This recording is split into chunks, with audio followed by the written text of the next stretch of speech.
Good evening everybody. आज से हम आपके साथ जीएस पेपर 2 की चर्चा शुरू कर रहे हैं।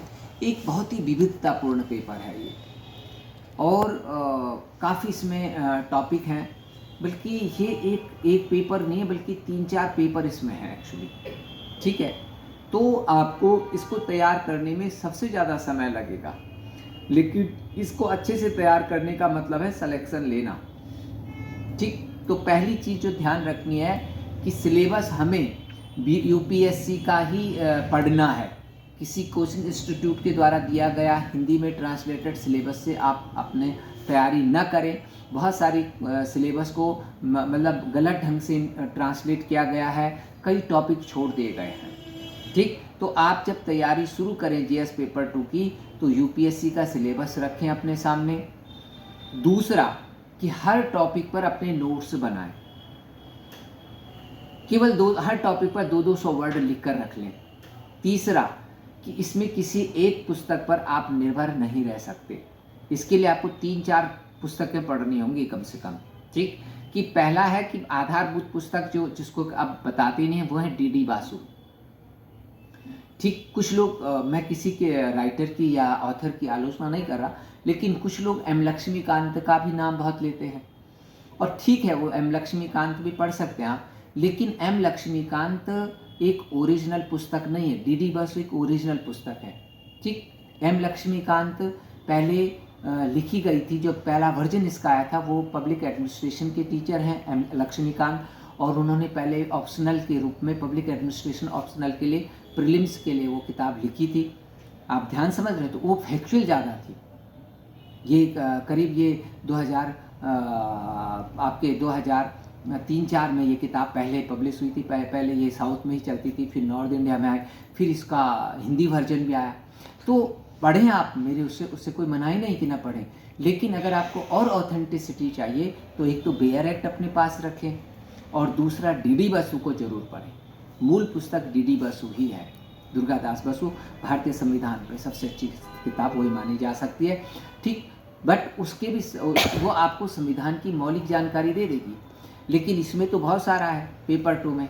पहला चैप्टर तो आपका तैयार हो जाएगा, वो है इंडियन कॉन्स्टिट्यूशन एंड पॉलिटी। ये तो इससे तैयार हो जाएगा डीडी बसु से। इंडियन कॉन्स्टिट्यूशन क्या है, फेडरल स्ट्रक्चर क्या है, ठीक, ऑर्गन्स ऑफ गवर्नमेंट क्या है, सरकार के अंग क्या हैं, ठीक है, कार्यपालिका और न्यायपालिका की क्या संरचना है, संवैधानिक निकाय क्या हैं, ठीक, चुनाव आयोग है, संघ लोक सेवा आयोग है, ST आयोग है, तो ये सारे जो निकाय हैं। ठीक, और भारतीय संसदीय लोकतंत्र का या भारतीय संघवाद का अन्य देशों से तुलना, ये भी खैर डीडी बसु में नहीं होगी। ठीक है, कि भाई वैसे उन्होंने दे रखा है बहुत अच्छा, संघवाद का तो दे रखा है, पार्लियामेंट्री डेमोक्रेसी का शॉर्ट में है। संघवाद में कनाडा से तुलना करना, भारतीय संघ की अमेरिका से तुलना करना, ठीक, ऑस्ट्रेलियाई संघ से तुलना करना, ये चीज़ें हैं उसमें।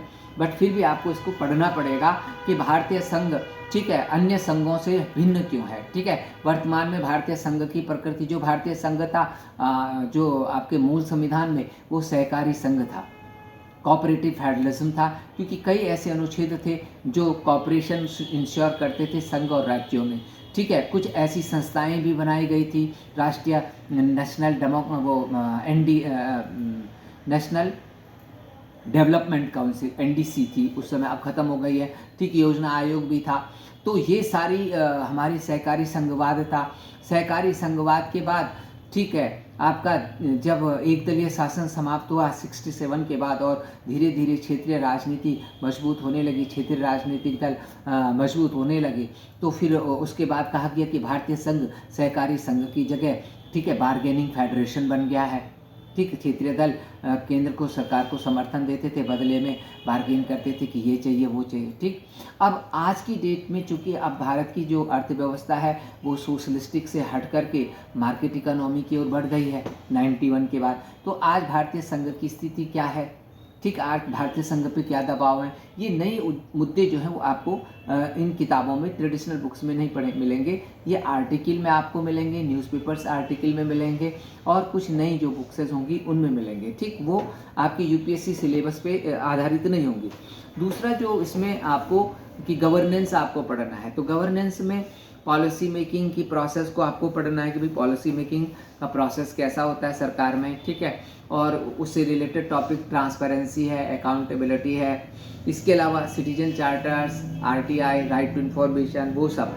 और सोशल जस्टिस भी एक सामाजिक न्याय तो एक महत्वपूर्ण मुद्दा है, पूरे जीएस के सभी पेपरों में है। तो सामाजिक न्याय जो गरीब वर्गों के लिए, कमज़ोर वर्गों के लिए हम जो नीतियाँ ला रहे हैं, ठीक है, या जो कानून लाए हैं, जो लीगल और इंस्टीट्यूशनल हमने स्टेप्स उठाए हैं उन वर्गों के कल्याण के लिए, ये मुद्दा थोड़ा सा करंट के हिसाब से थोड़ा सा इस समय गरमाया हुआ है। आपने पढ़ा भी होगा कि यूपीएससी की गाइडलाइंस को लेकर एटलीस्ट सोशल मीडिया में तो हंगामा मचा हुआ है, ठीक है।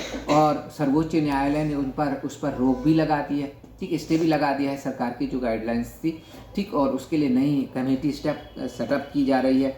तो ये सारे चीज़ें आपको पढ़नी है।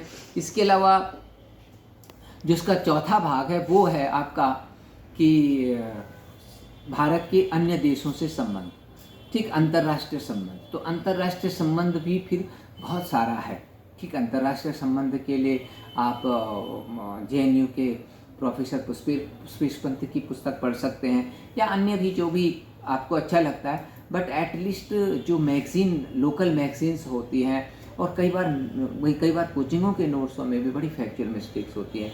तो आप जब पढ़ें तो बड़े सावधानी पूर्वक पढ़ें, और आर्टिकल्स का जो डेली न्यूज़पेपर के आर्टिकल्स हैं उनका पढ़ना आपके लिए ज़्यादा फ़ायदेमंद होगा, क्योंकि पुस्तकों में सारा 80-90 तक के दशक का या अर्ली 21 सेंचुरी की बातें हैं, लेकिन जो करंट हैपनिंग वो तो न्यूज़पेपर से ही, ठीक है। तो भारत और विश्व, ठीक है, हमारे द्विपक्षीय संबंध, अभी इस समय फ्री ट्रेड का बहुत सारा काम चल रहा है। यूएस के साथ हमारी ट्रेड डील हुई है, यूरोपियन यूनियन के साथ ट्रेड डील हुई है, कनाडा के साथ भी होने वाली है, ठीक। तो एक तो आपका भारत का विश्व के साथ संबंध, और एक भारत का अपने जो पड़ोसी राष्ट्र हैं, सार्क कंट्रीज, इनके साथ रिलेशन इस समय थोड़ा सा आप जानते हैं कि थोड़ा सा संतोषजनक नहीं है।